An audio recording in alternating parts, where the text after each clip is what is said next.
Alright, I've had enough of this, Rebecca shouted from underneath the boulder as a massive burst of wind started to billow out from her location, that pink aura seeming to stretch, multiplying over itself, spreading out.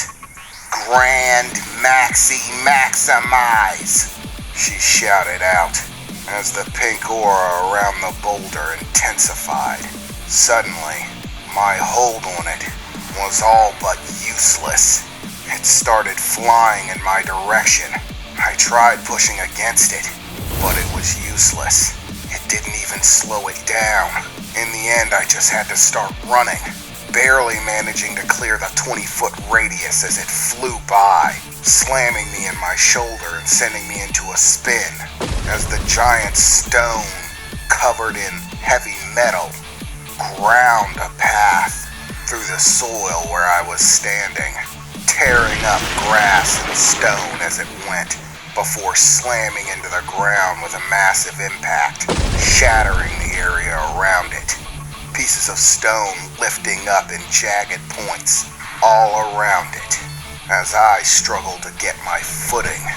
What the hell was that? I thought she was having trouble with it, but all she did was add grand onto her little magical incantation, and suddenly it's an entirely new ball game, and that's one big damn ball. Has she been waiting this whole time to pull something like that out of her hat? If they've had access to power like that from the beginning, have they just been toying with me? I thought to myself, staring over at Rebecca, that pink aura still flaming around her. She looked seriously angry. I can't believe I got caught in that dirty little trick. You're right, I did get too confident. I suppose it's my own fault, really. But that time is over. No more fun and games, she said, pointing in my direction, still that serious expression plastered across her face, glaring daggers in my direction. Listen up, heavy metal knight. I give you credit. You're stronger than I thought you were gonna be. But that doesn't mean you're any sort of a match for me. The world of magic is wide.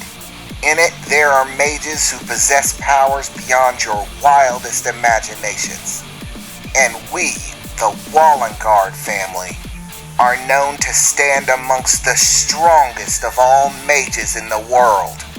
Amongst people who can manipulate the fabric of space and time, bend reality to their will, play games with life and death itself. And you think you can beat me by throwing a big rock? By chaining me to a anchor that you made in the ground? There is not a chance in the world that's going to work. A cheap trick isn't going to do it for you. There are spells in existence that would shatter your very concept of power and strength. So I think it's about time you get a lesson in what happens when you challenge an S-class caster, Rebecca shouted out as that pink aura just kept intensifying, billowing out masses of wind, growing heavier with each passing second, and that aura even larger. How much power did this girl have? I felt like I was in a freaking typhoon. What is she up to? What's this demonstration? And what the hell is S-Class? Do magic casters have ranks? Where the hell did that come from? I thought to myself for a brief moment, staring into that pink fiery void named Rebecca Wallengard, glaring at me furiously as she raised her finger into the sky. Let's see how you deal with S-Class spells, she shouted. Altorius Filiae, Micamontis, Belforma, Imperial, Maxi Maximize, she shouted out, with the aura beginning to infect everything around her, spreading out, even pink bolts of lightning starting to shoot off into the sky, ebbing and flowing off of her body, and with a pink whirl of her finger, she pointed down at the ground at her feet. Suddenly, an immense wave flowed out from the ground around her, like the earth itself turned to water, and a massive wave flowed out in my direction. Thinking quick, I jumped over it, trying to evade the attack.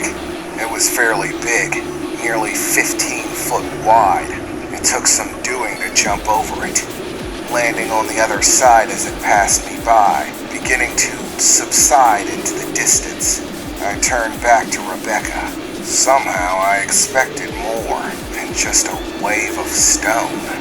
But as I looked back at her, she simply stood there staring me down, confidently, unflinching. Well, Heavy Metal Knight, you thought you could win by anchoring me to the ground and throwing a rock. So, I suppose, what goes around comes around. Because now, you just entered a real mage fight. I don't understand, I thought to myself. All she did was make a wave. How in the hell is she so confident about it? It seemed like she expended a lot of energy just to make some ripples in a stone. And that's when I began to notice it. Now, Rebecca shouted out, let's see how you deal with this, she said, as I started to see the ground all around me beginning to buckle. And not just around me, everywhere. The entire area. The ground that encompassed everything for hundreds of yards in every direction began pulling, moving as if drawn by some otherworldly force, and I almost started getting drawn with it. I started having to run against it. To give a description, have you ever been at the airport and they had those walkways that move themselves? Have you ever tried walking the opposite direction? You end up walking, but you're not actually going anywhere.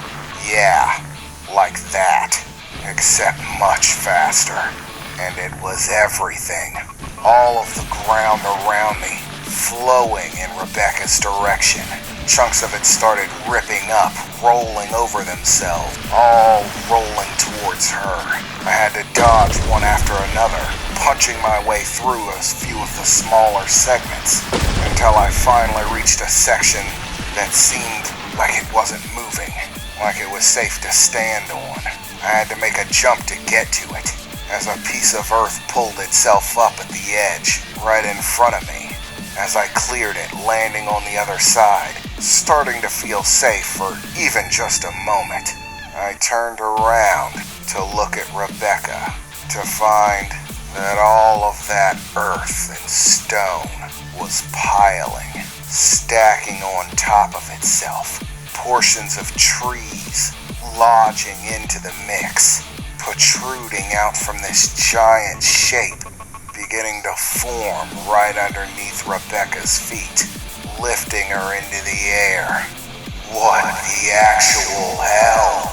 You've gotta be freaking shitting me, I shouted out, staring as a near 100-foot behemoth made of rock and stone, with trees jutting out in sections and points, stood casting a massive shadow over me and basically everything. I've never seen anything that big in my life aside from a freaking skyscraper. How in the hell am I supposed to beat that? Today is definitely not going how I expected the day to go.